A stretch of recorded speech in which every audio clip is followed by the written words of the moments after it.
Hi, my name's Ross, and this is the first of 4 videos walking you through how the member registration process works. As you can see, there are 4 parts to this process. There's the new guest and their first visit, there's their returning guest, which is their second visit. Then we have the day after choir, which happens on a weekly basis, and then we have activities that happen on the day of choir, again happening on a weekly basis. So I'm going to start with just here the first visit of a new guest and walk you through the actions that happen when a new guest arrives. Okay, so on all 4 of these sections, you're going to see 3 different sets of actions. Volunteer actions, that's what we want you guys to be doing.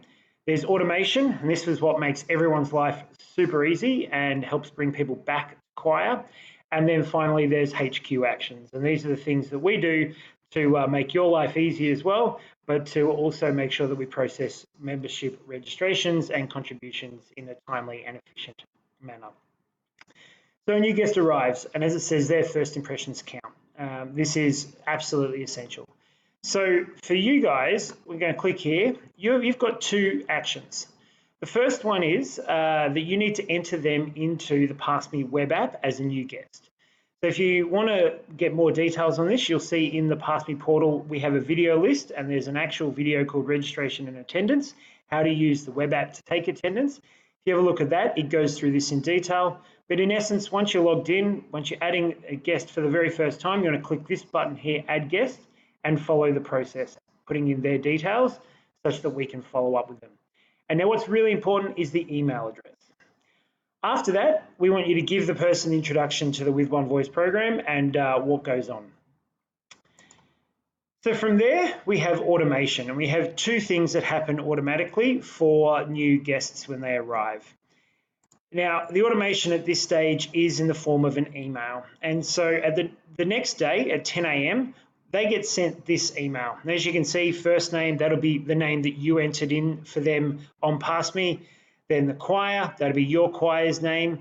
And to make sure this goes to them correctly, we need to ensure that the email that you collected from them is accurate. The idea of this is just simply a bit of a follow-up so that they remember their day before and that they can learn a bit more about it if they want to. The next piece of automation that happens is the next week at 4:30 before your choir. So if you do choir on a Thursday, then at 4:30 p.m. on the Wednesday, they get another email. And it basically is a follow-up email encouraging them to come back. Many people will forget things week to week when they're still new, and so this is a really great way to remind them. And we saw an incredible uptake of people when we introduced this email returning for their second visit. And lastly, HQ actions. Now at this stage, there are no HQ actions. We get involved at a later stage once the person decides to become a member.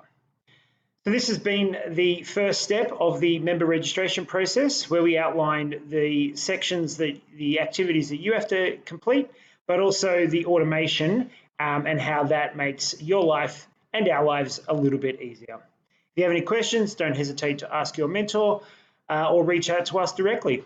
Have a great day.